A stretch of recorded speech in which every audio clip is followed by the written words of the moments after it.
உங்கள் நல்ல மனசுக்கு நீங்கள் நல்லா இருப்பீங்கயா அப்படின்ட்டாரு. அங்கேயே தான் ஆரம்பிச்சிட்டோம். ஸோ அந்த மாதிரி ஒரு பயங்கரமான ஒரு வைப்போட இப்போ ஆரம்பிக்க போகிறோம்.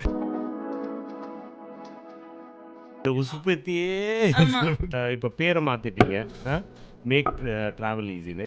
இதை வச்சு இந்த நீஷ்லேயே போக போகிறீங்களா, வேறு ஏதாச்சும் டைவர்ஸ் ஆகணும்னு பார்க்குறீங்க?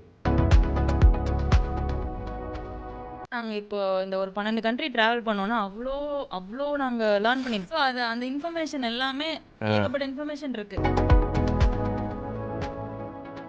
3 பொண்ணுங்களோட ஹாஸ்டலில் தங்கியிருக்காரு, பொண்டாட்டியை விட்டுட்டு சுவிட்சர்லாண்டில் டட்டடான் அப்படின்னு ஒரு ஸ்கூலு.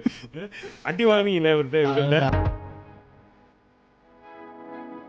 ஃபேமஸாக ஒரு ஊருக்கு போய்கிட்டு இருக்கு, கூமாப்பட்டி. கூமாப்பட்டியா? அது வேற எங்கேயும் இல்லை, இவங்க ஊர் பக்கத்தில் தான் இருக்கு. அப்படியா? ஆமாம். நீங்களும் இண்டிபெண்டன்ட் ட்ராவலராக இருக்கணும்னு ஆசைப்பட்றீங்க, பட் உங்களுக்கு எப்படி பண்ணணும், எங்களை மாதிரி எப்படி பண்ணணும்னு தெரியல அப்படின்னா நீங்கள் வந்து என்னோட மேக் ட்ராவல் ஈஸி இன்ஸ்டாகிராம் பேஜுக்கு வந்து ஒரு டிஎம் பண்ணலாம், இன்ட்ரெஸ்டட் அப்படின்னு சொல்லிட்டு.